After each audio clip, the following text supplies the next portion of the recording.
मला आठवतं अगदी 5वीपासूनच्या परीक्षेच्या आधी इथे मारुतीरायाला प्रदक्षिणा घालून आणि परीक्षेसाठी याच्या यशासाठी त्याच्यासाठी इथे पुन्हा हा योग येतो. दरवेळेला आलं की हे माझं सौभाग्य आहे. धन्यवाद पुन्हा त्याच्यासाठी.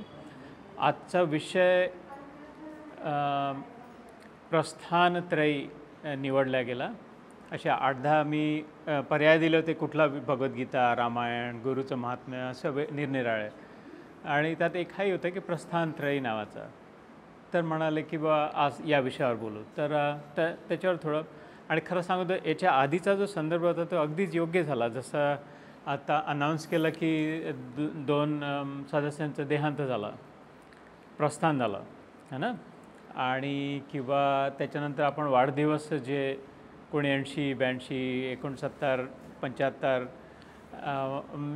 सुरू आहे, यात्रा सुरू आहे, जीवन यात्रा सुरू आहे है ना. ते ही स्थान आणि प्रस्थानाचा शब्द थोडक्यात सांगायचं तर पहिले साधारण आपण संदर्भ याचा करू आणि मग त्यात थोडंसं अध्यात्मामध्ये शास्त्रांमध्ये जाऊ. जिथे जिथे शब्द येतो संस्कृत भाषेमध्ये त्याचा उल्लेख असतो की बाहेर प्रोजेक्ट होणं. जसं प्रकाश है ना, जसं सूर्याचं ची आभा असते तर, आणि म्हणजे त्याच्या भोवतीच अगदी जवळचं जे वल आहे सूर्याचे आभा, पण मग ती जी दूर फेकला जाते त्याला म्हणतात प्रभा है ना. जे आहे ते जसं आकाशामध्ये असतं पण त्याच्यामध्ये मग प्रकाश होतं, म्हणजे अजून दूरपर्यंत पोचतं. असे निरनिराळे शब्द ज्याला इवन इंग्रजीमध्ये प्रोजेक्ट म्हणतात, प्रोजेक्टिंग आउट, तर प्रपासूनच येतं ते. असे बरेच उदाहरणं जिथे लागतं तिथे त्याचा संदर्भ असा निघतो की दूरपर्यंत जाणारं. तर स्थान, प्रस्थान म्हणजे कुठेतरी दूर जायचं आहे असा त्याचा एक शब्द प्रस्थानाचा. समजा आपण रेल्वे स्टेशनवर गेलो किंवा एअरपोर्टवर गेलो तर तिथे गेटवर लिहिलं ते प्रस्थान आहे ना. जसं आपण इंग्रजीमध्ये गेट लिहिलं असतं आणि मराठीत प्रस्थान लिहिलं असतं किंवा हिंदीमध्ये लिहिलं असतं की इथून जायला मिळेल, इथून जा, तुम्ही इथलं असेल तर इथून जा, इथले असाल तर इथून जा. तर प्रस्थान तिथे. आणि त्रयी म्हणजे 3 मार्ग जे आहे ते. तर आता जसं हे आत्ता जसं उदाहरण 2 सदस्यांचा देहांत झाला, त्यांचं प्रस्थान झालं है ना. ते निघून गेले, जीवात्मा कुठेतरी निघून गेला का माहीत नाही कुठल्या स्थानाला गेला, गंतव्य स्थान काय होतं. पण काहीतरी आहे, आपला विश्वास आहे की कुठलं तरी गंतव्य स्थान आहे ना. आपण निरनिराळे म्हणतो की स्वर्गवासी झाले, कैलासवासी झाले, वैकुंठवासी गेले, तर कदाचित स्वर्गात गेले असतील, वैकुंठात गेले असतील, कैलास प्राप्त झाले असतील, निर्वाण काय बोललं पण मला आपल्या कल्पनेप्रमाणे, आपल्या इच्छेप्रमाणे, त्यांच्या भक्तीप्रमाणे, भावनेप्रमाणे म्हणतो. पण एवढं नक्की म्हणते कुठेतरी गेले, कुठून तरी आले होते आणि कुठेतरी गेले म्हणून. तर हे प्रस्थान जे आहे कुठे आपणही सगळे चाललो रोजच, जाणतं न जाणता, मानो न मानो, पण आपली यात्रा तर सुरू आहे. प्रत्येक क्षण, प्रत्येक श्वास जो येतो तो जातो आहे है ना. प्रत्येक श्वास जो आत येतो तो जातो आहे आणि श्वास आपले मोजके आहेत. तर जितके श्वास निघून आले तितकी आपली यात्रा. घरी बसून जरी असेल, डोळे बंद जरी असतील, विचार करत जरी नसलो, गाढ झोपेत जरी असलो, अजिबात हातपाय हलवत नसलो तरी मी कुठेतरी चाललो आहे है ना. म्हणजे मी जो आत्मरूपाने. त्याच्यामुळे मग बुद्धिमानी याचा आहे की मग जाणून घ्या होते की अरे मी कुठे चाललो आहे म्हणून, आणि ज्या दिशेने जायला हवं त्या दिशेने. तर जसं आता सांगितलं की कोणाचं 59 वर्ष झालं आता कोणाचं आहे ना. त्याच्यावर मला आठवलं की आपल्या शास्त्रामध्ये जसे 7 चक्र असतात ना, मूलाधारपासून मग तिथे जसं निरनिराळे चक्र जातात साधारण. मग इथे ब्रह्मरंध्र किंवा सहस्त्रार जे म्हणतात 7, तर त्यातून जी नाडी जाते म्हणजे सुषुम्ना नाडी ना, ईदा नाडी, पिंगला नाडी 2 बाजूची असतात, त्याच्यामधून जी मणक्यातून जाते बारीकशी तिला सुषुम्ना नाडी म्हणतात. आणि ती अशी त्या 7 चक्रांमधून तिचा वर प्रवास होतो खालून. त्वं मूलाधार स्थितोऽसि नित्यम, हे गणपती अथर्वशीर्षात येतं की ती कुंडलिनी शक्ती जी आहे, जे जीवनी शक्ती आहे, जी चेतना जी आहे, चैतन्य जे आहे, तिचं मूळ आधार खाली बेसलं स्पायनल कॉर्ड म्हणजे आपल्या पाठीच्या मणक्याच्या खाली असतात. तिला जागृत करून मग ती जसजशी वर यायला लागते तसं जेव्हा ती टाळूपर्यंत पोहोचेल त्याच्यानंतर मग साक्षात्कार होतो असं म्हणतात. तर तिची यात्रा योग्य जीवन जर जगलं आपण, आपल्या शास्त्रांप्रमाणे, सनातन धर्माप्रमाणे जर जगलं तर असं अनुभवात सांगितलं आहे, शास्त्रांमध्ये सांगितलं आहे, संतांनी, साधू पुरुषांनी, गुरूंनी, दर 7 वर्षांनी तिचं एक एक एक एक चक्र वाढत जातं, वर जात जातं है ना, मूलाधारमधून वर, त्याच्यानंतर असं. आणि तर 7 चक्र आणि प्रत्येक चक्राचे 7 वर्ष, 7 7 49 है ना. तर म्हणलं की 49 वर्षापर्यंत जीवनाच्या जे काही जीवनाचा सार आहे तो समजून घ्यायला हवा. म्हणजे जसं विद्यार्थी जीवनामध्ये किंवा ब्रह्मचर्य आश्रम, गृहस्थ आश्रम आणि मग वानप्रस्थ, संन्यास, वानप्रस्थ आहे ना.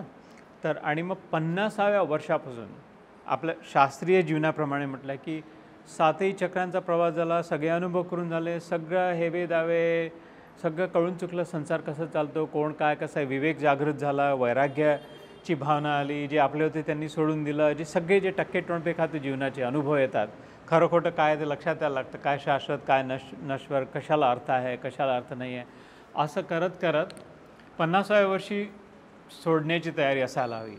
तोपर्यंत जमा करतो आपण, जमा करणं, पण असं शास्त्रामध्ये म्हटलं की 50व्या वर्षापासून निघून जायला हवं, म्हणजे पुन्हा प्रस्थान करायला हवं. तर हा प्रस्थान याचं काहीतरी गूढ कुठलं तरी स्थान आहे जिथे आपण सगळेच जातो किंवा जायचं आहे किंवा जातात माहीत नाही, पण काहीतरी स्थान आहे तिथे, दूर आहे असं आपली जी धारणा असते ती.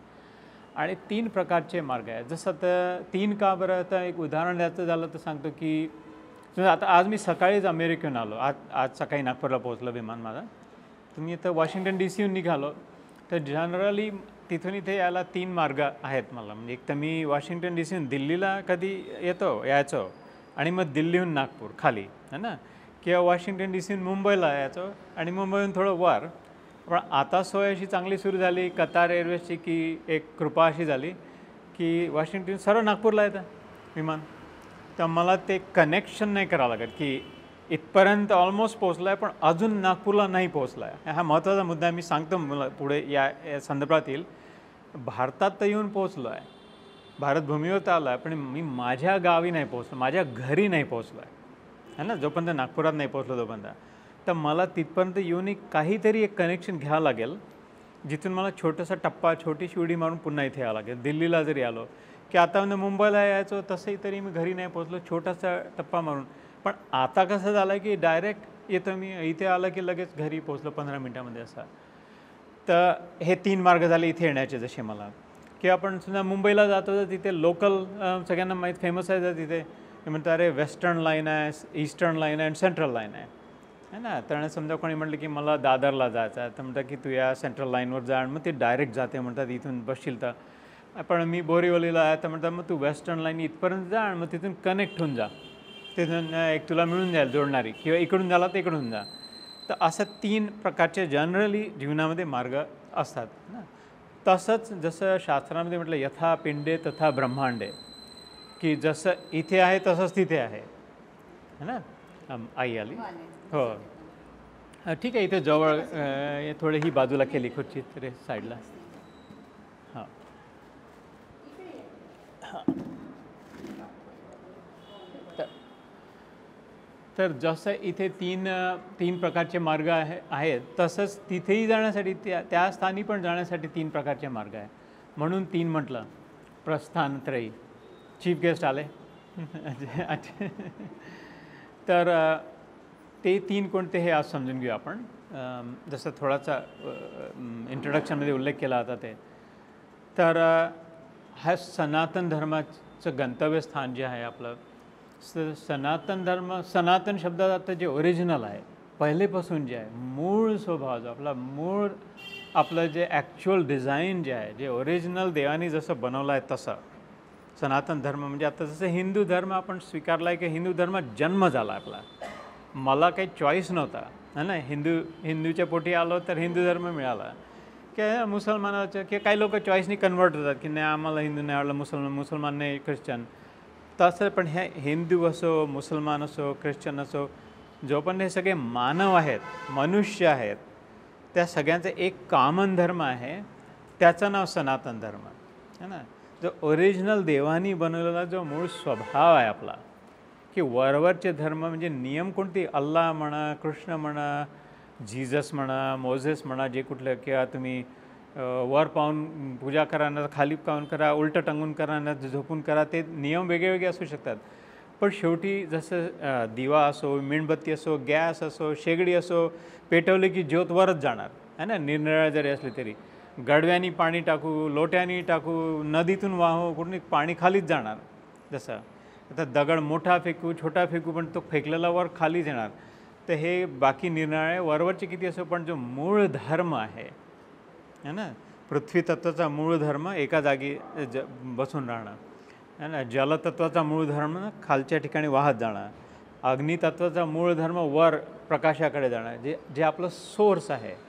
कारण की अग्नितत्वाचा सोर्स म्हणजे त्याचं मूळ स्रोत सूर्य आहे.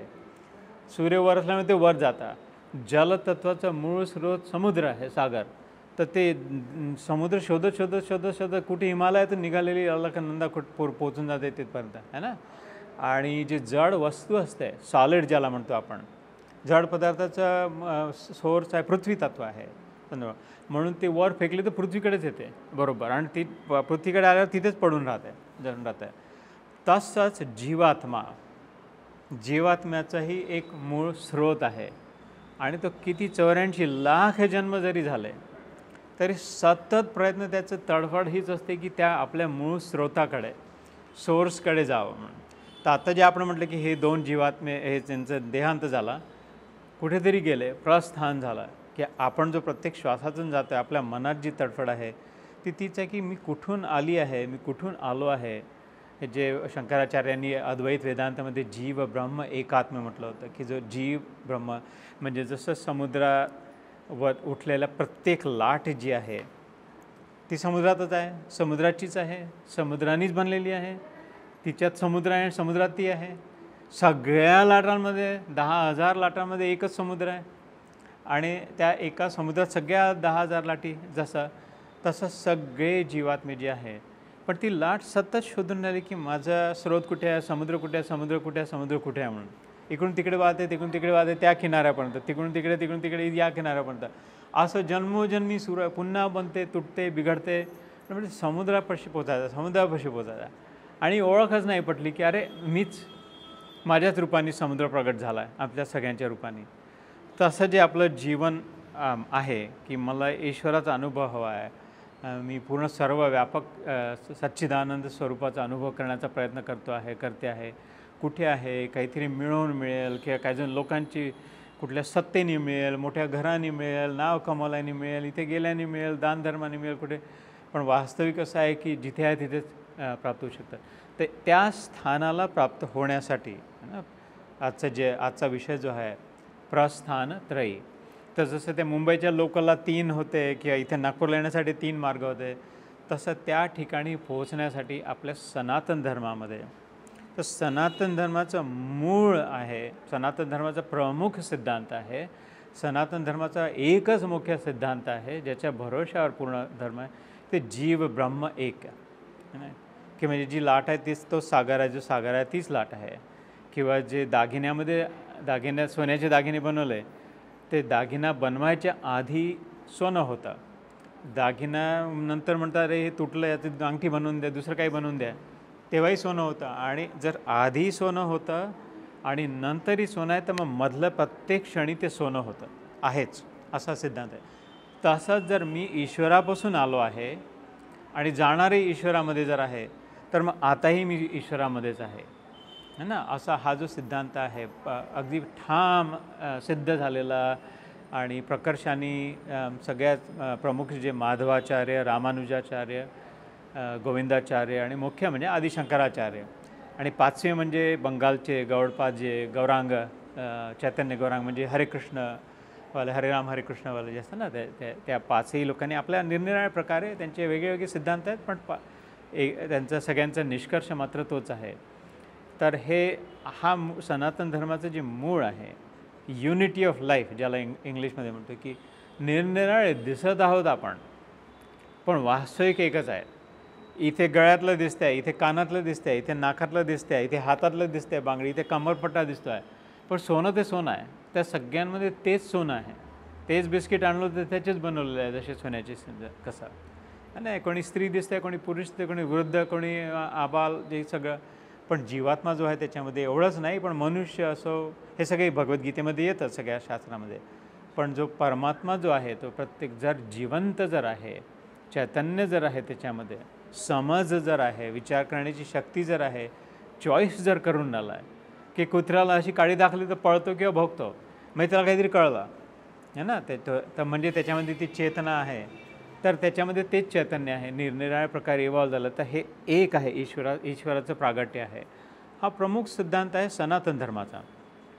तर त्या अनुभवासाठी 3 मार्ग आपल्या शास्त्रात, आपल्या धर्मात सांगितले गेलेले आहे.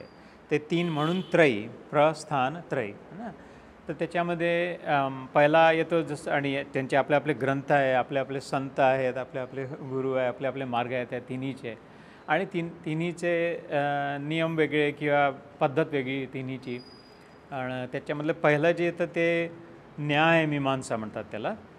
म्हणजे कसं की आता हे समजून घेण्यासाठी तसं आपल्या शास्त्रांचं इतका व्याप आहे की 18 प्रकारच्या विद्या म्हटल्या जातात आणि 64 प्रकारच्या कला है ना. 18 विद्या, 64 कला. विद्या म्हणजे जसं आपण सायन्स म्हणतो, शास्त्र, किंवा की रसायनशास्त्र, आपण केमिस्ट्रीला म्हणतो, भौतिकशास्त्र फिजिक्सला म्हणतो, आणि जीवशास्त्र बायोलॉजी. जनरली आपण हे माहीत असतं की फिजिक्स, बायोलॉजी, केमिस्ट्री 10वी 12वीच्या मुलांच्या याच्यामुळे. पण त्याच्यानंतर मग अर्थशास्त्र आहे, फायनान्स, भूगोलशास्त्र आहे पृथ्वीबद्दलचं, खगोलशास्त्र आहे अंतरिक्षातलं, असे निरनिराळे जे आहे, ॲस्ट्रॉलॉजी म्हणजे ज्योतिषशास्त्र आहे. अशा प्रकारचे 18 प्रकारचे तर शास्त्र, आणि त्या सगळ्यांचे आपले आपले ग्रंथ असं करून 64 कला म्हणजे कसं आहे की जसं आता प्लंबर आला, इलेक्ट्रिशियन आला आपल्या घरी, तर त्यांनी जरुरी नाही की फिजिक्स शिकला असेल, केमिस्ट्री शिकला असेल, पण त्यांना तेवढी कला बरोबर येत आहे. पण लीक होतो आहे पाईप, ते कसं फिट करावं, किंवा हे फ्यूज गेला आहे तर ते कसं सुधारावं. ते कदाचित 12वी नसेल शिकले, पण ते बरोबर ते करू शकतात. ती कला त्यांनी आत्मसात केलेली आहे जशी. तर पण त्या सगळे त्या शास्त्रांमध्येच आहे ना. फिजिक्समध्ये जो शिकला त्याला कळू शकतं किंवा केमिस्ट्री. तर 18 विद्या, एक एक धुरंधर, एकेकाचेच किती व्याप, असे 18, आणि त्याच्यामध्ये 64 कला, आणि त्या प्रत्येकाचे निरनिराळे ग्रंथ. म्हणजे 16 प्रकारचे तर नुसते कॅटेगरीज येतात. म्हणजे 4 वेद ना, ऋग, साम, यजुर, अथर्व वेद. त्याच्यात उपवेद येतात, म्हणजे जसं धनुर्वेद, आयुर्वेद, हे उपवेद येतात. त्याच्यातही मग त्याचे 4 वाट्या आहेत, उपनिषद, संहिता, आरण्यक आणि ब्राह्मण. ब्राह्मण म्हणजे हे वर्णाश्रमवालं नाही, ब्राह्मण क्षत्रिय शूद्रवालं नाही, ब्राह्मण त्या ग्रंथाच्या प्रकार येतात. त्या वेदांमध्ये अजून 4 येतात. त्यानंतर मग पुराण, इतिहास, पुराणांमध्ये प्रमुख पुराण, गौण पुराण, 108 प्रकारचे पुराण, असं इतिहास आहेत, रामायण, महाभारत. असा एक जन्म शक्यच नाही आहे पुरं होणं. तर मग आता असा प्रश्न पडला की हे कसं आता एवढं सगळं, म्हणजे आता समजा रेल्वे स्टेशनवर गेलो आणि एवढाले रूळ आहे आणि एवढाल्या गाड्या येऊन राहिल्या, मला कोणत्या गाडीत बसून कुठे जाऊ मला काही कळून नाही राहिलं, कन्फ्यूज होऊन राहिलं आहे. मग त्यांनी समजा कोणी विचारलं तुला जायचं कुठे आहे, आणि म्हटलं मला इथे जायचं. तर त्यांनी म्हटलं अच्छा, हे 3 मुख्य जे मार्ग आहेत, या दिशेने जाणारे या 3 गाड्या जातात, तू बस तुझ्याप्रमाणे. या गाडीने जाशील तर सर्व पोहोचशील, या गाडीने जाशील तर ऑलमोस्ट पोहोचशील, आणि मग कनेक्ट करावं लागेल या गाडीने. तर जायचं कुठे आहे हे माहीत पाहिजे, पण है ना, मला जायचं कुठे आहे. नाही तर कसं की रेल्वे स्टेशनवर पोहोचलो, जी गाडी दिसली त्यात बसून गेलो, कुठेतरी तर नाही लाच. तर सामान्यतः जर आपण पाहिलं आजचं जीवन जे जगलं जातं, 99% लोकांचं जीवन है ना, मी अगदी खात्रीने सांगतो, 99% लोकांचं जीवन असं असतं की रेल्वे स्टेशनवर आलो, कुठेतरी जायचं आहे, जी गाडी दिसली तर बसून गेलो, थोडंफार जुगाड जमवून जे काय जसं काय तसं आहे. आणि मग फ्रस्ट्रेशन किंवा शेवटी कन्फ्युजन किंवा प्रश्न किंवा की कुठे, आणि मग तो वैताग आणि त्रास, की कारण हा आधी विचार नाही केला की जायचं कुठे आहे, नीट समजून नाही घेतलं, विचार नाही केला जायचं कुठे आहे त्याच्याप्रमाणे. कारण जायचं कुठे हे जर स्पष्ट झालं तर तिथे जायला एक्झॅक्ट गाडी आहे, डायरेक्ट गाडी पण आहे, आणि सांगणारे हयात लोक आहे सध्या, दिशा देणारे, ज्यांना दीक्षागुरू म्हणतात है ना. आणि त्या गाडीला गती पण आहे. तिथे पोहोचण्यासाठी दोन गोष्टींची आवश्यकता, दिशा हवी आणि गती हवी, की या दिशेने जाऊ की या दिशेने जाऊ, उलट्या दिशेने नको जायला, या दिशेने जा, आणि ही गतिमान आहे तिला. तर त्याच्यामुळे दिशा जास्ती महत्त्वाची आहे. दिशा दाखवणारे आहेत सध्या आपल्या भारतभूमीवर तर आहेतच हयात संत गुरु, पण ते आपल्याला चॉईस आपल्याला करावं लागेल.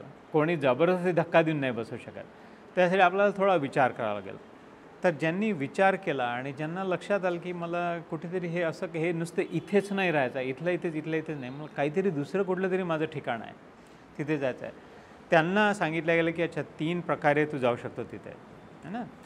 तर मग आपली बुद्धिमत्ता कशी आहे, आपला स्वभावाचा कल कसा आहे, आपलं वळण कसं आहे, आपलं शिकवण कशी आहे, आपलं वातावरण कसं होतं, याच्याप्रमाणे एक तर लॉजिकल थिंकिंग म्हणजे तर्कानी अभ्यास करून, ॲनालिटिकल थिंकिंग, शास्त्रोक्त पद्धतीने जर शिकायचं असलं त्याला न्यायमीमांसा म्हणतात ना. न्याय म्हणजे न्यायाधीश नाही, न्याय शब्दाचा विच्छेद केला तर न आया आया, न्याय न आया आया म्हणजे असं नाही असं है ना. न आया आया म्हणजे नाही असं असं है ना.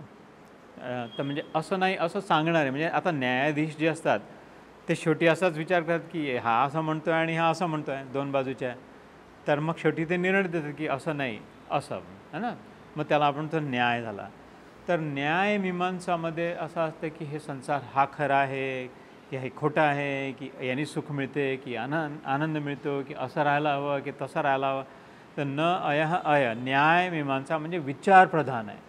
खूप विचार करून, खूप ज्ञानाची साधना करून, गहन विचार करून, दृढ वैराग्य विवेक हे जागृत करून, नियमांचं पालन करून अद्वैत सिद्धांताचा जो मार्ग आहे ते न्यायमीमांसा आहे. की तुला मुख्य ज्ञानप्राप्ती, ज्ञान मार्ग आहे की तुला या मार्गाने गेला तर तुला ऑलमोस्ट तिथपर्यंत, जसं दिल्लीपर्यंत पोहोचून जाशील तू, वॉशिंग्टनहून नागपूरला जायचं आहे. हे माझं स्वतःचं इंटरप्रिटेशन आहे, असं नाही दिलं आहे तिथे, मी हे माझा आपला मसाला सांगतो आहे. पण या मार्गानेही तू जाऊ शकतो. नागपूरच्या मग फ्लाईट किती वाटेल तेवढं मिळून जातील तुला कनेक्शनच्या जशा, पण ऑलमोस्ट त्या देशापर्यंत पोहोचेल जसं न्याय. दुसरा आहे श्रुती मीमांसा, श्रुतीशास्त्र जे म्हणतात. आणि त्याच्या श्रुती म्हणजे ऐकणं, श्रवणेंद्रिय ना, म्हणजे कानाला म्हणतात श्रवण करणं. आता श्रावण मास येत आहे, आता हा आषाढ मास, आजची त्रयोदशी, उद्या चतुर्दशी आणि मग अमावस्या, आज सोमवार पहिला श्रावण सोमवार ना. तर श्रावण मास तो श्रवणपासून सुरू झाला, ऐकणं. त्या महिन्याचं महत्त्व आहे सत्संग ऐकण्याबद्दल, म्हणून तिथून झाला. नवधा भक्तीमध्ये श्रीकृष्णांनी उद्धवाला शेवटच्या दिवशी, अवतार लीलेच्या शेवटच्या दिवशी, आता आटोपणार अवतार, त्या दिवशी जो हे सांगितलं सगळं उपदेश जो दिला ते तर उद्धव गीता म्हणतात. भागवत पुराणाच्या 11व्या स्कंदात शेवटी येतो तो भाग. उद्या माझं चिटणीस सेंटरमध्ये उद्धव गीतेवरच हिंदीमध्ये असं बोलणं आहे 6 वाजता. तर त्यामध्ये उद्धवाला नवधा भक्तीचं सांगितलं आहे. रामाने शबरीला सांगितलं होतं. शबरीने म्हटलं की कसं मला भक्ती सांगायचं, आणि त्यांनी जे सांगितलं त्या दोघांनी जे त्यांच्या 9 प्रकारची भक्ती, दोघांनी पहिल्यांदा श्रवण सांगितला नवधा भक्तीमध्ये, की ऐकून जे होतं ते है ना. पहिले मुख्य जो देव कानात जो जातो तो ऐकून, लहानपणी ऐकतो घरच्यांचं आरती स्तोत्र, देवाबद्दल बोलणं, देवाला नमस्कार कर, कानात जाऊन हे कानाचे जे वाटवळे आहेत असं गोल गोल घुमनात फसून मस्त देव, त्याच्यातही कृष्ण जर असला तर मग तर बाहेर नाही निघणार, सावधान. विचार करूनच आत येऊ दे त्याला, तो नाही निघत बाहेर एकदा आत आला की. त्याच्यामुळे कारण तो हृदयात जाऊन बसतो है ना, तिथून मग बाहेर निघण्याचा मार्ग नाही.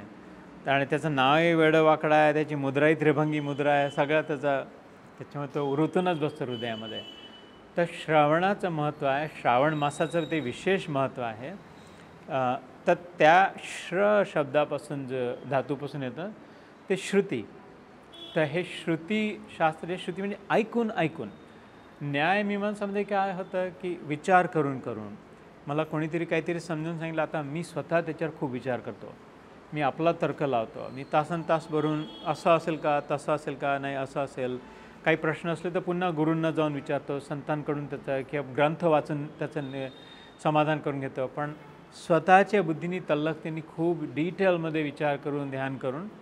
श्रुतीमध्ये कसं आहे की तिथे बुद्धीपेक्षा जास्ती मनाचं काम आहे, की तुम्ही म्हणता तर माझा विश्वास आहे ना. असं संतांसमोर पंडाल लावतात आणि 80,000 लोक बसतात, 60,000 40,000 भारतात नाही का मोठमोठाले, आणि लोकांच्या मनात श्रद्धा असते, विश्वास असतो, ऐकतात आणि विश्वास बसतो आणि मनामध्ये हृदयामध्ये मग देवाबद्दल आस्था जागृत होते आणि तेही देवाचं नाव घ्यायला लागतात, देवाचे शास्त्र वाचायला लागतात.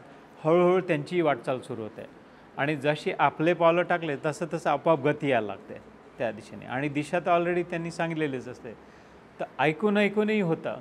म्हणजे जसं म्हटलं की अरे तू इथून याच्याऐवजी तुला हे जर आवडत नसेल, जमत नसेल, हिंदी येत नसेल, दिल्लीमध्ये सगळे हिंदी म्हणतील किंवा तुला लुटून घेतील किंवा मग कस्टम्सवाले जे काय आम्हाला वाईट अनुभव होता किंवा तिथे खूप फॉग असतो, फ्लाईट नागपूरची डिले होईल, खूप कारणं सांगतात.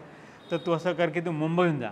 आपले मराठी लोक आहे, आपल्या आस्थेने बोलते, प्रेमाने बोलतील, सगळं तू समजून सांगू शकशील, तुला मदतही करतील, ते उचलून देतील, तू मुंबईची फ्लाईट घे. तर जे लोक ज्यांचं साधारण भक्ती जसं म्हणतो आपण, विश्वासू स्वभाव आहे ना, की बा तुम्ही म्हणता तर असेल बा तसं म्हणून, तर तो श्रुती मार्ग आहे की ऐकून मग हळूहळू मग ते म्हणतात तसं वाचून पाठण करून विश्वास बसायला लागतो. आणि एकदा विश्वास बसला पक्का है ना. भगवद्गीतेच्या 4थ्या अध्यायात 39व्या श्लोकात श्रीकृष्ण म्हणतो, श्रद्धावान लभते ज्ञानम तत्परः संयतेंद्रिय. माझा भगवद्गीतेचा प्रवास अनेक वर्षापूर्वी याच श्लोकापासून झाला होता. ज्ञानम लब्ध्वा पराम शांतीम न चिरेण अधिगच्छति. की पहिले श्रद्धा असायला लागते, पहिले थोडा तरी कुठेतरी ओपन माइंड ज्याला म्हणतो आपण, विश्वास ठेवावा लागेल की शक्य आहे बा, म्हणतात आहे तर असेल बा है ना. मी नाही पाला देव, पण त्याच्यामुळे मी नाही पाला म्हणजे नाही म्हणू शकत. तर असेल बा, कोणीतरी म्हणते आता हे बसून आले, इतके लोक ऐकून आले, यांचं तर काहीतरी असेल म्हणून. तर हा जेव्हा विश्वास पक्का व्हायला लागतो त्याच्यानंतर मग ती ज्ञानाची यात्रा, श्रद्धावान लभते ज्ञानम. सो न्याय म्हणजे ज्ञानाचा मार्ग बुद्धीचा मार्ग आहे. आणि हा जो श्रवणाचा मार्ग आहे तो हृदयाचा मनाचा मार्ग आहे की बा असेल असं करत इथपर्यंत पोचून जावं. पण ज्ञानाने कळलं, पण जोपर्यंत अनुभव नाही आला है ना. म्हणजे जसं मी इथे दिल्लीला पोचलो पण नागपूरला नाही पोचलो, आपल्या घरी नाही पोचलो, तोपर्यंत पूर्ण समाधान नाही, पूर्ण नीट नाही कळत. तिथून मी यायचो कधी दिल्लीला तर सकाळी फोनही करायचो, आई मी पोचलो आहे, 5 वाजता पहाटे, आता 7 वाजताची फ्लाईट आहे वगैरे सगळं. ते सगळं ठीक आहे, चांगलं आहे, पण अजून घरी नाही पोचला आहे किंवा मुंबईला किंवा जे काय आहे ना. इथे आलो तर सरळ डायरेक्ट येऊन जातो घरी जसं. आणि किंवा श्रवणाने ऐकून विश्वास पक्का झाला आहे, पण अजून कुठेतरी मनात पिपास आहे की पण मलाही तर तो अनुभव व्हायला हवा. गुरुजी तुम्ही जे म्हणताय तर मलाही अनुभूती व्हायला हवी, मलाही ईश्वराचा अनुभव हवा है ना जसं. तर तिसरा मार्ग आहे ज्याला स्मृती मार्ग म्हणतात. स्मृती म्हणजे आपण म्हणजे आठवण, विसरलो होतो तर आठवलं है ना की अरे हो बरोबर आहे, म्हणजे लगेच आपलं ते जसं आत्म्याचं जसं म्हणजे एक बुद्धीचं आहे, एक मनाचं आहे म्हणजे हृदयाचा म्हणू शकतो, आणि एक आत्म्याचं की अरे हो बरोबर आहे, आपली स्वतःची ओळख पटणं. तर जसं भगवद्गीतेमध्ये अर्जुनाचा शेवटचा श्लोक जो आहे 18व्या अध्यायात, नष्टो मोह स्मृतिर्लब्ध्वा, तो म्हणतो त्वत्प्रसादात् मयाच्युत स्थितोऽस्मि गतसंदेह करिष्ये वचनं तव. की ते म्हणतो अरे हो राजा कृष्ण, खरं देवा आठवलं मला, बरोबर आहे की मी हे सगळं नाही आहे, मी शरीर नाही आहे, हे नुसते माझे आजोबा, नुसते माझे गुरु नाही, हे सगळे आत्मरूपाने येते ना. स्मृती म्हणजे कसं की स्वतःच्या अनुभवाने. स्मृती म्हणजे डायरेक्ट परसेप्शन, डायरेक्ट अनुभव जे होतं ते सापडल्याचा जो, जसं आपण म्हणतो की काहीतरी हरवलं आहे, मला माहिती आहे पक्क घरातच आहे, 100% मी घरातच कुठेतरी आहे, नक्की सापडून जाईल. काही जण करू सापडून जाईल, पण सापडून तर जाईल, घरात आहे, पण जोपर्यंत सापडला नाही तोपर्यंत तकतक लागलेली असते ना. एवढं तर समाधान असते की चोरीला नाही गेला आहे, हरवलं नाही आहे, मिळून जाईल, पण अजून सापडलं नाही, खंत. तसं हो समजलं आहे, विश्वास झाला आहे, पण अजून मला माझ्या हातात नाही आला आहे, माझ्या बुद्धीत नाही आला आहे. तर ते कसं की स्मृतीत एकदम जडत, अरे मला आठवलं, मी त्या कपाटात 3ऱ्या ड्रॉवरमध्ये ठेवलं होतं, उघडभर आहे का तिथे, हो आहे म्हटलं, बरं पहा आठवलं है ना. हे सगळं आठवणीने होते, ह्या सगळ्या गोष्टी आठवणीने होतात. जे कुठलं आपला जो अनुभव येत होता तो स्मृती मार्ग. ते प्रस्थान त्रयी की जिथे पोचायचं आपल्याला, हा देह सोडल्यानंतर आत्म्याचं जे स्थान आहे जे आपल्याला दूरचं वाटतं आहे, त्याच्यासाठी 3 मार्ग आहे. जसं रेल्वे स्टेशन किंवा एअरपोर्ट वगैरे जसे असतात ते, एक न्याय मार्गाने जाऊ शकतो, दुसरं श्रुती मार्गाने जाऊ शकतो, आणि तिसरं स्मृती मार्गाने जाऊ शकतो. ह्या तिन्हीचे आपले मार्ग आहेत, त्यांचे अनेक ग्रंथही असतात जसे ना. तर जसं न्याय मार्गातले न्याय मीमांसा म्हणतात, हे न्याय मीमांसा, श्रुती मीमांसा आणि स्मृती मीमांसा. निधिध्यासन, चिंतन, मनन आपण मीमांसा म्हणजे उलटून सुलटून नीट सगळ्या प्रकारे त्याचा पक्क करणं, तसं आपण मराठीत मीमांसा म्हणतो तसं. तर ब्रह्मसूत्र नावाचा जे प्रमुख ग्रंथ आहे तो न्यायमीमांसाचा मुख्य नंबर 1 सगळ्यात महत्त्वाचा सर्वश्रुत आणि सर्वमान्य ग्रंथ न्यायमीमांसाचा ते व्यासमुनींनी लिहिलेला आहे. आणि त्याची सुरुवात मोठा ग्रंथ आहे. त्याच्या पहिल्या अध्यायाच्या पहिल्या श्लोकात पहिली ओळच आहे, अथातो ब्रह्म जिज्ञासा, की अरे चला आता आपण हे ना जिज्ञासा म्हणजे क्युरिओसिटी, की माहिती कसं ब्रह्म म्हणजे काय. आता ब्रह्म म्हणजे ब्रह्मदेव नाही, जे ते चतुर्वदनी ज्यांनी सृष्टी बनवली तो नाही. ब्रह्म म्हणजे सर्व व्याप्त जो आहे सगळ्यांमध्ये, जो ब्रह्मातही आहे, विष्णूतही आहे, महेशमध्येही आहे. या तिघांचा जो देव, जसं ब्रह्म ऑल परवेडिंग ज्याला म्हणतात, ते म्हणजे निर्गुण निराकार ज्याला म्हणतो तो, की त्याच्याबद्दल माहिती अथा तो ब्रह्म जिज्ञासा. हे व्यासमुनी, ज्यांचे गुरु नारद मुनी, नारद ऋषी व्यासांचे गुरु होते, त्यांनी तो ग्रंथ लिहिलेला. त्याच्यामध्ये एकापेक्षा एक धुरंधर निरनिराळे तर्क, निरनिराळ्या प्रकारे तावून सुलाखून उलटून पुलटून याच्याबद्दल समजून सांगितलं की असं नाही तर असं समज, तसं नाही तर तसा विचार कर. जसं असा दोर रात्री अंधारात आपल्या छपरीमध्ये समोरच्या अंगणामध्ये लाईट असा एकदम वाटतं, अरे एवढा मोठा साप आला म्हणून, खूप मोठा साप दिसून आला खिडकीतून, अरे दार बंद कर म्हणून सकाळी पाहू उठून. आणि सकाळी उजेड सूर्य पण, अरे तर साप तसाच्या तसा पडला तिथे, मेला आहे का माहीत नाही. आणि जवळ जाऊन पाहिलं, अरे दोर होता तो, त्या बाईनी दोर तिथेच राहू दिला होता, है ना. जसं म्हणतात की तसं उदाहरण, असे वेगवेगळे बरेचसे उदाहरणं देऊन की बघ अंधार होता म्हणून तुला वाटत होतं तो साप आहे, साप वाटलं म्हणून भीती वाटली म्हणून दार बंद करून आणलं. हे सगळे गडबड सगळी काय झाली, दार बंद केलं, मग पडली ना, असं झालं तसं झालं. पण कशामुळे झालं? मुख्य की अज्ञान. जे आहे ते नाही वाटलं आणि जे नाही आहे ते आहे वाटलं.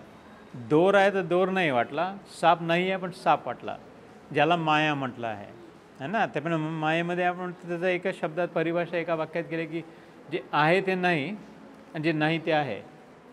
म्हणजे जे माझं नाही आहे ते माझं आहे वाटणं. माझा मुलगा, माझं घर, माझा नवरा, माझं शरीर, माझी तब्येत, माझे नातेगोते, माझा मान सन्मान, माझी गाडी, माझं घर, माझी गोडी, सगळं हे माझं वाटते. जर माझं वाटते तर सत्य आहे की माझं नाही आहे. बस थोडक्यात स्पष्ट सांगायचं झालं तर जे काही माझं वाटतंय, माझं शरीरही माझं वाटतंय, जर माझं आहे वाटते आहे तर ते मायेत आहे, कारण सत्य आहे की ते माझं नाही आहे.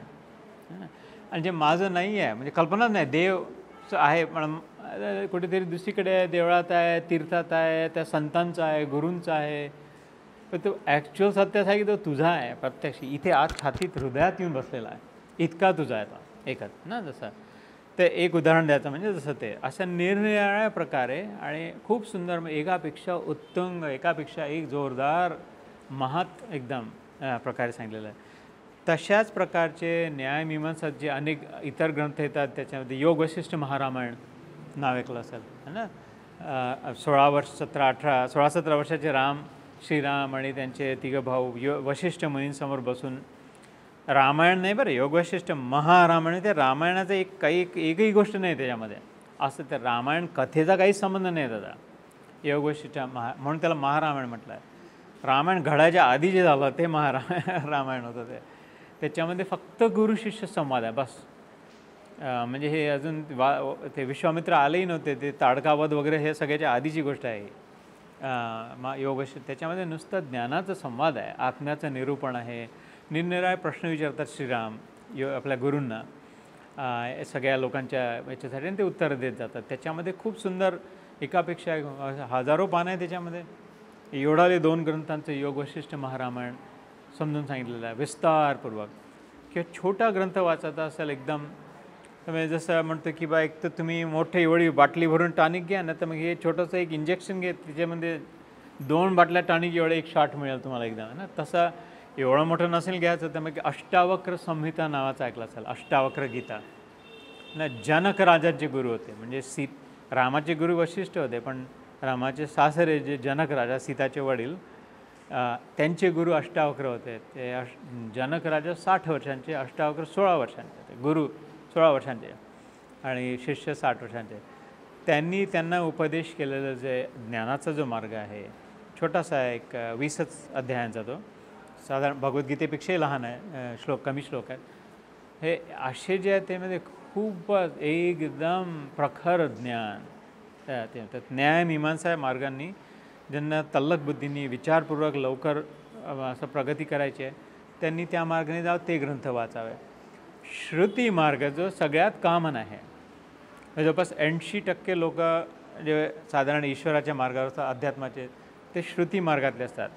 त्याच्यामध्ये मग श्रुती म्हणजे ऐकलेलं आहे, की मग त्याच्यामध्ये पुराण आले, इतिहास आले. तर 18 पुराण आहे, आपण भागवत पुराण आहे ना, श्रीकृष्णाची लीलाकथा आहे, देवी पुराण, शिवपुराण, गरुड पुराण, नारद पुराण, अग्निपुराण, पद्मपुराण, असे निरनिराळे येतात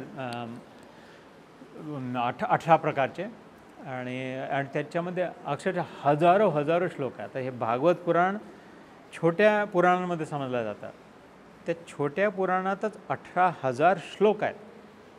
प्रत्येक श्लोकात 2 ते 4 ओळी आहेत, म्हणजे जवळपास 40,000 ओळी. आणि ते 10 जरी शब्द असले प्रत्येक ओळीमध्ये तर 4 लाखाच्या वर शब्द होऊन गेले. हे छोटं स्कंद पुराण मोठं 84,000 श्लोक असलेला. स्कंद सेनापती म्हणजे शिवपार्वतींचे जे कार्तिकेय स्वामींनी सांगलेली कथा जी होती ती, ते पुराण म्हणजे पुराणं आपण म्हणतो ना, पुराणं हो गया. पुराण म्हणजे जुन्या गोष्टी, की म्हणजे एकाने सांगितलं त्यांनी ऐकलं, मग त्यांनी आपल्या शिष्याला सांगितलं, मग त्यांनी ऐकलं, मग त्यांनी शिष्याला सांगितलं, असं सांगत दंतकथा लोककथा करायला. त्याच्यामध्ये रामायण महाभारतही येतात, कारण रामायण महाभारत आपण ऐकून केलेलं आहे, लोकांनी लिहून ठेवलं, पण मुख्य ऐकूनच येतं. श्रुतीनीच आहे.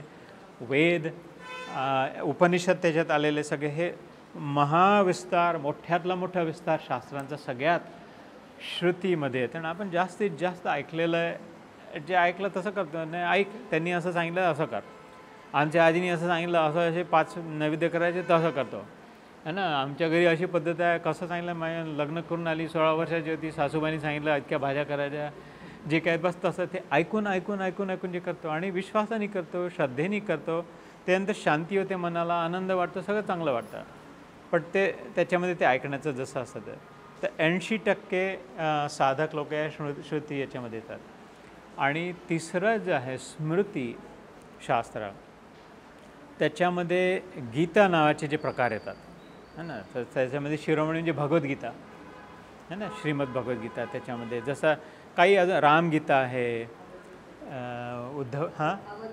अवधूत गीता आहे, हंसगीता आहे, अष्टावक्र गीताचं म्हणजे ती ज्ञानाची आहे. पण प्रमुख ग्रंथ जसं ब्रह्मसूत्र सगळ्यात प्रमुख ग्रंथ समजला जातो न्यायमीमांसाचा नंबर 1. कोणाला जर न्यायमीमांसाचा तर तो वाचणं अनिवार्य, वाचावा लागतो. तो श्रुती मार्गाने असेल तर भागवत पुराण म्हणजे हरिकथाचं जे आहे ते भागवत पुराण प्रमुख समजलं जातं त्याच्यामध्ये, किंवा मग वेद उपनिषद दुसऱ्या मार्गाने.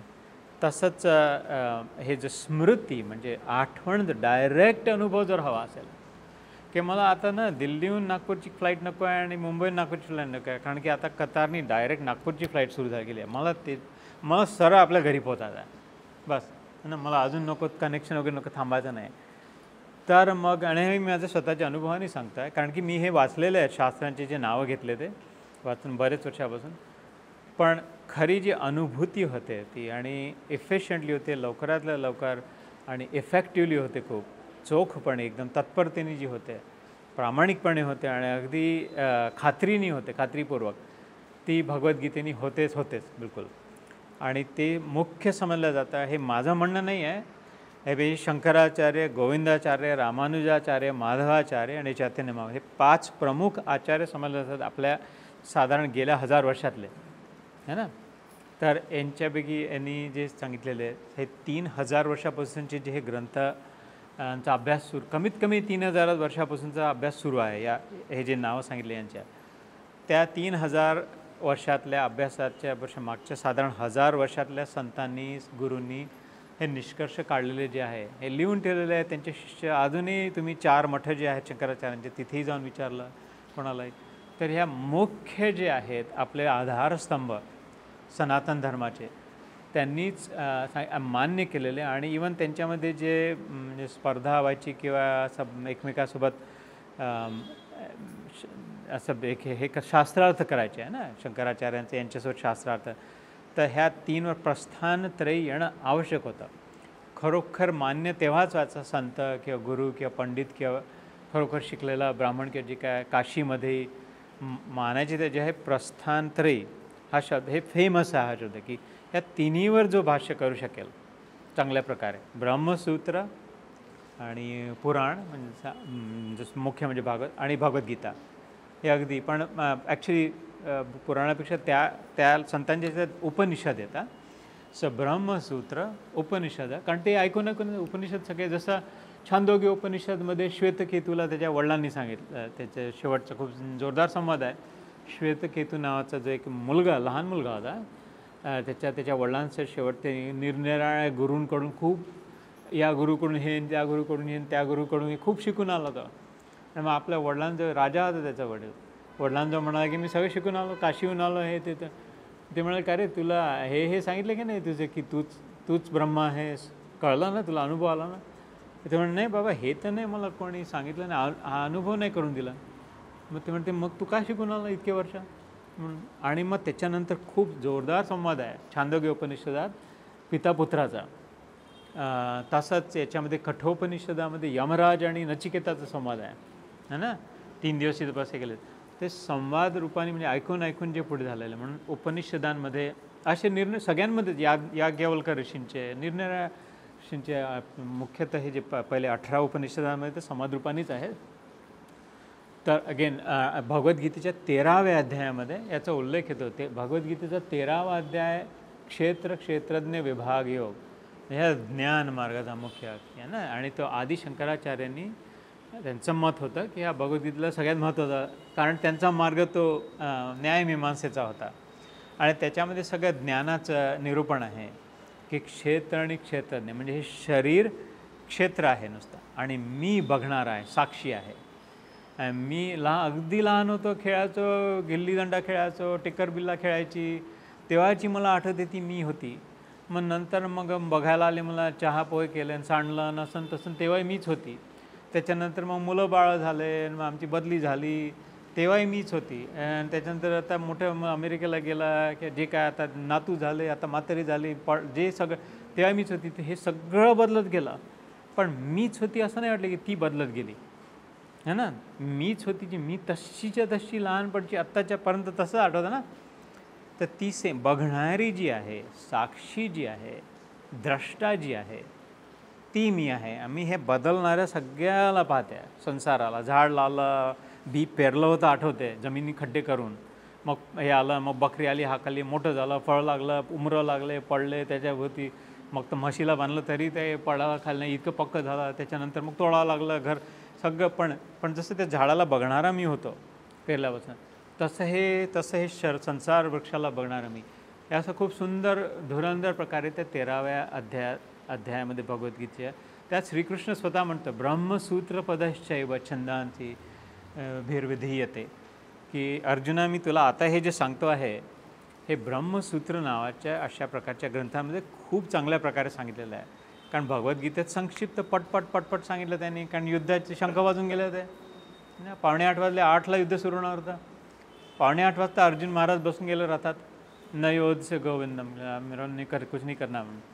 तर आता याला कसं उभं करायचं आहे ना, एकदम इमर्जन्सी चालू होती म्हणून त्याच्यामुळे पटपट सांगावं लागलं. तर मग तर त्याला ते आठवण करून द्यावं लागली होती ना, की तरे तुला 18 पुराण सांगतो, मग उपनिषद सांगतो, नाही तर हे बा आपण तर्क करू, याच्यासाठी वेळ नव्हता, की त्याला फटकन आठवण करून द्यायची होती. म्हणून स्मृतीशास्त्र डायरेक्ट तिथे ईश्वराने कृपा करून तिथे दिली होती. तर त्याच्यात उल्लेख आहे. आणि पुराणांचा तर आहेच, म्हणजे ऋषीमुनींचा त्याच्या भगवद्गीतेमध्ये. तर भगवद्गीता हा असा ग्रंथ आहे, कारण माझा तो सगळ्यात प्रिय आणि माझा चोजन मार्ग आहे. म्हणजे त्या मार्गाने मला निवडला म्हणणं जास्त योग्य आहे, मी मार्गाला निवडणं म्हणण्यापेक्षा. कारण त्याच्यामध्ये डायरेक्ट अनुभव येतो, आणि तिथे गेल्यावर मग हेही लक्षात येतं सगळं. पण असं काही जरुरी नाही असं मला वाटतं, असं माझं मत आहे. की तिथे गेल्या, मुंबईला गेल्यावर नागपूरचा अनुभव येईल की नाही माहीत नाही, ते पण म्हणजे घरचा आपल्या, पण घरी आल्यावर घरचा अनुभव नक्की होईल, असा जो असतं तसा. त्याच्यामुळे माझा स्वतःचा ठाम विश्वास आहे, मत आहे. आणि मी दरवेळेला प्रकर्षाने सगळीकडे म्हणतो की भगवद्गीतेसारखा ग्रंथ नाही, त्याच्यासारखं शास्त्र नाही, कारण ते जितक्या लवकर आणि साध्या प्रकारे करू शकतो. एवढं कोणाला वेळ हजारो वाचणं त्या सगळं, आणि ते संस्कृतमध्ये आणि ते समजून घेणं, पण हे समजू शकतात. आपली मला वाटते बरोबर होत आली आहे तशी. तर इथे थांबवतो मी. तर मी थोडक्यात सारांश जर सांगायचा झाला तर सनातन धर्माचं मुख्य मूळ काय आहे की जीव ब्रह्म ऐक्य. आपण सगळे हिंदू असो, कोणी काही इथे आता कोणी ख्रिश्चन येऊन बसला असतं तरी हे जे सांगितलं याचं हिंदूचा काही संबंध नाही आहे. त्यांनाही तितकंच मानलं असतं, कारण हे सगळ्यांच्या भल्यासाठी सांगितलं आहे ना, सगळ्यांच्या कल्याणासाठी. सर्वभूत हिते रताः गीतेत म्हणतो. आणि तो हे श्रीकृष्ण ते म्हणतो की सगळ्यांचा सुहृदम सर्वभूतानां ज्ञात्वा माम शांतिमृच्छति. 5व्या अध्यायातला शेवटचा श्लोक की अरे हे सगळ्यांच्या भल्यासाठी आहे. असं नाही म्हटलं, हिंदू शब्द येत नाही भगवद्गीता एकदाही कुठेच है ना. सनातन याचं येतं की जो ज्याला कोणाला हवं आहे त्याला मिळू शकतं हे ज्ञान. तर मुख्य मानव धर्माचं मूळ आहे की जीव ब्रह्म ऐक्य. पण ते जर ऐक्याचा जर अनुभव करायचा, ते त्या अनुभवासाठी हा जन्म घेतला आहे. मुख्य उद्देश आहे जन्मात है ना. कुत्रा, मांजर, झाड, माकड यांना अनुभव येणं शक्य नाही जीव ब्रह्माचा है ना. ते मनुष्यत्व, मुमुक्षत्व, महापुरुषस्य संगम, ह्या 3 गोष्टी आवश्यक आहे या अनुभवासाठी की मी आणि देव एक आहो, मी नाही देवच आहे. या अनुभवासाठी मला वाटते आहे मी आहे पण वास्तविक देवच आहे. लाटीच्या लक्षात येणं की मला वाटते आहे मी लाट आहे पण वास्तविक सागरच आहे. दागिन्याच्या लक्षात येणं की मला वाटतं आहे मी नाकातला आणि कानातला आहे पण वास्तविक सोनं आहे. की स्वप्नात दिसलेले जे पात्र आहेत रात्रीचे, त्यांना वाटणं की अरे मी तर गुंड आहे, मी तर संत आहे, नसं आहे. मग त्याच्या लक्षात येणं, जागृती होणं, जागं झाल्यावर की अरे मी ते स्वप्न बघणार आहे, स्वप्नात जो दिसतो आहे तो नाही आहे. हे सगळं लक्षात येण्यासाठी जे मार्ग आहे त्याच्यासाठी 3 मार्ग येतात मुख्य. न्याय मीमांसा, विचार करून येतो ते. दुसरं श्रुती मीमांसा, म्हणजे ऐकून ऐकून ऐकून विश्वास होणं, एक बुद्धीचा मार्ग आहे, एक मनाचा मार्ग आहे. आणि तिसरा स्मृती, म्हणजे असं काहीतरी युक्ती, कोणीतरी कृपा करावी आणि त्याबरोबर पटपट नाही की स्वतःलाच लक्षात आहे की हो बरोबर आहे, दॅट मेक सेन्स, की अरे हो यार बरोबर आहे म्हणून. आणि हे ध्यानामध्ये अनुभूतीने प्रगट होतं ते स्वतःच्या है ना. तर आणि त्यांचे आपले ग्रंथ आहे ब्रह्मसूत्र, न्यायमीमांसेचा. आणि हे पुराण, इतिहास, उपनिषद असे सगळे एवढा मोठा विस्तार जो आहे तो श्रुती ग्रंथांमधले. आणि भगवद्गीता हा प्रमुख स्मृती ग्रंथामध्ये आहे. तर माझी अशी विनंती आहे, माझा असा ठाम विश्वास आहे की कदाचित बहुतेक तुम्हाला भगवद्गीतेच्या मार्गाने लवकर जास्त उपयुक्त प्रकारे कमीत कमी वेळात जास्तीत जास्त फायदा होईल. कारण त्यामध्ये कृपा आहे, मुख्य कृष्ण कृपा आहे. भगवद्गीता हे लक्षात घ्या, ही देवानी स्वतः म्हटलेली आहे. बाकीचे सगळे चांगलेच आहे, गुरु, संत, शास्त्र मोठेच आहे लोक, पण हे तरी पण त्याचे अंश आहे. हा पूर्ण आहे, पूर्ण पुरुषोत्तम आहे है ना. ब्रह्मेति परमात्मेति कृष्णस्तु भगवान स्वयं इति. पूर्ण ब्रह्मानी या स्वयं पद्मनाभ, ज्यांनी ब्रह्मसूत्र लिहिलं त्या व्यास मुनींनी शेवटी लिहिलं की गीता सुगीता कर्तव्य किमन्ये शास्त्र विस्तरे. की अरे थांबा, मी एवढे बाकी सगळे लिहिलेले शास्त्र तुम्ही वाचत थांबा 1 मिनिट पहिले, कारण मी जी गीता आता लिहिली आहे, या स्वयं पद्मनाभस्य मुख पद्मा विनिस्मृत, की ही गीता जी आहे ना ही स्वतः पद्मनाभ म्हणजे हे कृष्णाच्या, विष्णूच्या, नारायणाच्या मुखाने निघालेली अनायास विनिस्मृत, म्हणजे अनायास त्यांनी सांगून दिली कृपावंत होऊन अर्जुनावर, आपल्या मित्रावर की दयावून.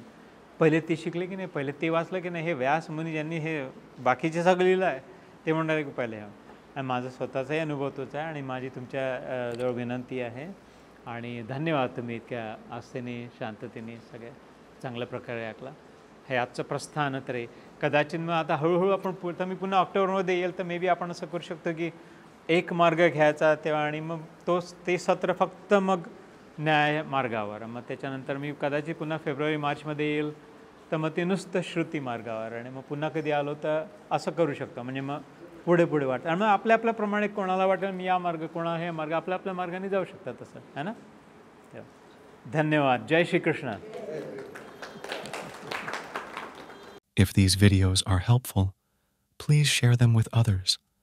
Like and subscribe to help spread the message of Krishna.